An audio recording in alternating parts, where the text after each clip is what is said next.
तो डिबेट की शुरुआत करता हूं मैं राशिद शरीफ साहब आपसे। आज योगी आदित्यनाथ ने जो कुछ संभल आकर के कहा, उन्होंने साफ तौर पर कहा कि अब तक जितनी भी विपक्षी पार्टियां रही हैं उन्होंने संभल को लेकर राजनीति की है, उन्होंने अपना वोट बैंक साधा है, विरासत को नहीं साधा। आपको लगता है संभल के मुतालिक ये बात सही है?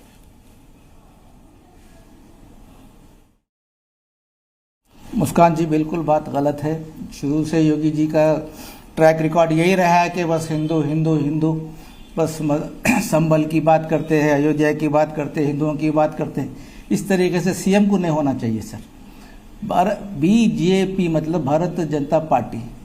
क्या मेरे को आप ये चीज़ बता दे, भारतीय जनता पार्टी के भारत के जो स्टूडियो वॉल्यूम बढ़ाइए राशिद जी की आवाज नहीं है क्या?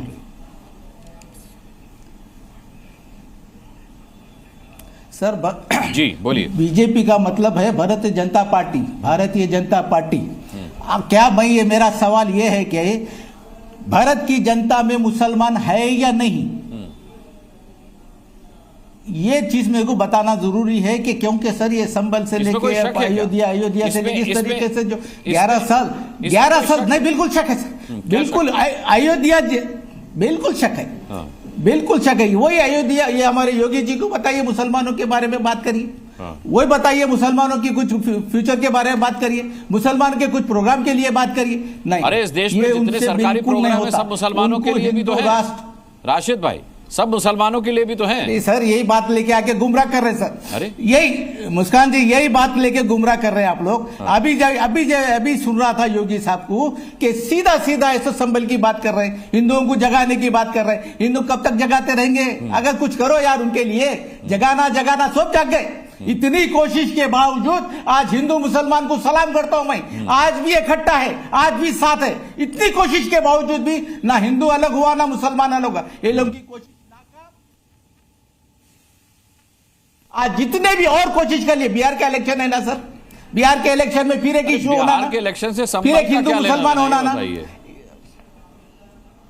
अरे सर अयोध्या का मसला पूरे हिंदुस्तान में चला ना सर, पूरे स्टेटों में चला हिंदुस्तान का पूरा अयोध्या का मसला, तो ये तो सब जानते ना सर। अरे ये तो सब आप मुझे ये बताइए, हमारे योगी जी को नहीं बोलूंगा कि आप बस कर दो। सुनिए, क्या ये बात गलत है? क्या ये तथ्य गलत है जो योगी आदित्यनाथ दे रहे हैं? और हम सब इतिहास में पढ़ते हैं कि 19 पावन कूप थे, परिक्रमा मार्ग था और विदेशी आक्रांताओं ने इनको नष्ट किया। क्या ये गलत है? क्या ये हिंदुस्तान मुसलमानों का नहीं है? क्या जो तीर्थ नष्ट किए गए हैं उसके लिए सबको एक साथ सामने नहीं आना चाहिए उनके पुनरुत्थान के लिए?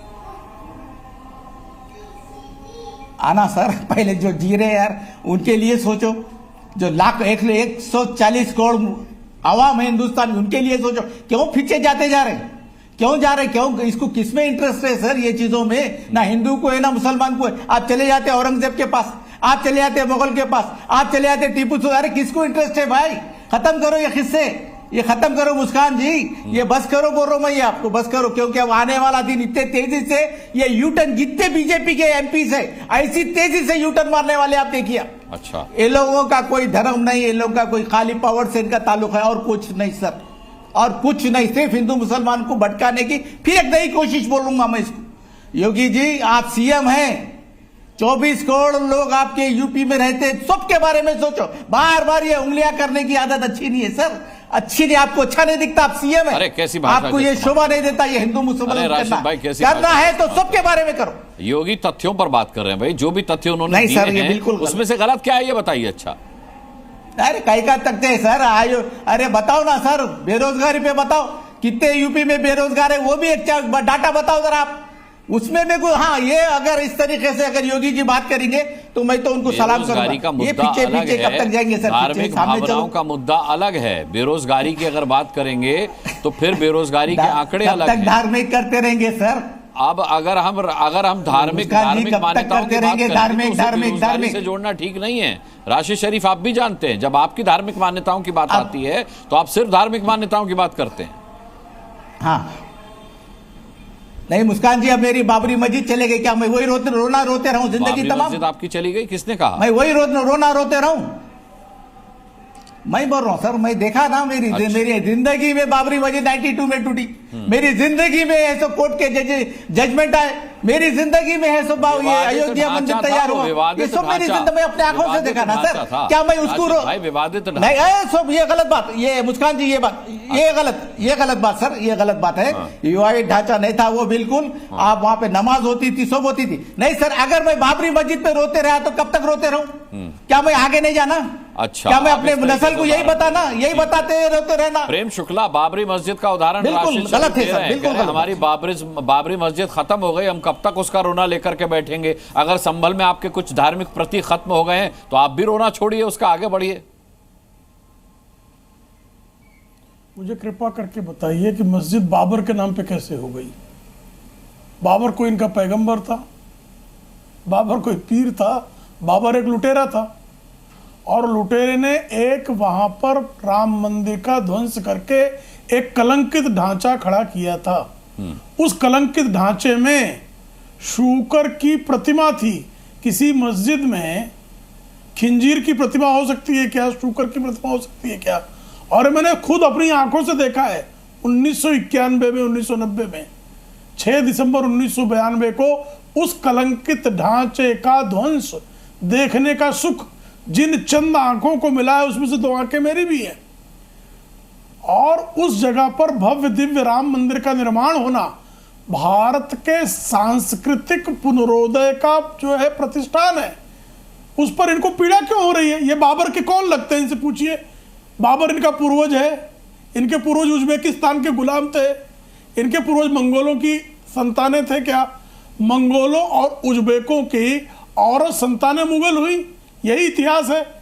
मुझे तो अच्छी तरह से लग रहा है कि राशिद साहब जो है भारतीय है, ये कहीं से न उज्बेक है न कहीं से मंगोल है, ये शुद्ध भारतीय दिखाई दे रहे हैं शक्ल सूरत से। और मुझे पूरा विश्वास है कि अगर अपना डीएनए टेस्ट कराएंगे तो विशुद्ध भारतीय मिलेंगे ये। तो इनको बाबर से इतना प्रेम क्यों है? और उसी बाबर के कुकर्म की चर्चा आज आदरणीय योगी आदित्यनाथ जी संभल में भी कर रहे हैं। संभल में भी जिस तरह से अयोध्या में उसने राम मंदिर का ध्वंस किया, उसी तरह से पवित्र वापियों का ध्वंस, उसी तरह से मंदिर का ध्वंस बाबर ने ही किया। बाबर के बाद जो है कालांतर में बाबर को मानने वालों ने किया। अब बाबर और बाबरी का विध्वंस होना, इस पर तो भारत के मुसलमान को गौरवबोध होना चाहिए कि एक आक्रांता, एक लुटेरा जिसने इस्लाम के नाम पर नाजायज वास्तुएं खड़ी की थी, उनका नष्ट होना, यह तो इनके जो पूर्वज थे, इनके जो पुरखे थे, इनके पुरखे जिनमें विश्वास और आस्था रखते थे, उन पर जो अत्याचार अनाचार किया गया था, वो जो है उसका परिष्करण हुआ है, वो शुद्धिकरण हुआ है। तो इस परिष्करण परिमार्जन पर इनको प्रसन्न होने की बजाय पीड़ा क्यों हो रही है अनुराग जी? इस समझ से परे नहीं लग रहा है आपको? ठीक है, पूछ लेता हूँ राशिद शरीफ, इस पीड़ा का कारण क्या है? कौन लगता है बाबर आपका? पीड़ा का कारण यही है सर। नहीं, कौन हमारा बाबर है? सो देश का, हमारे हिंदुस्तान का बादशाह था।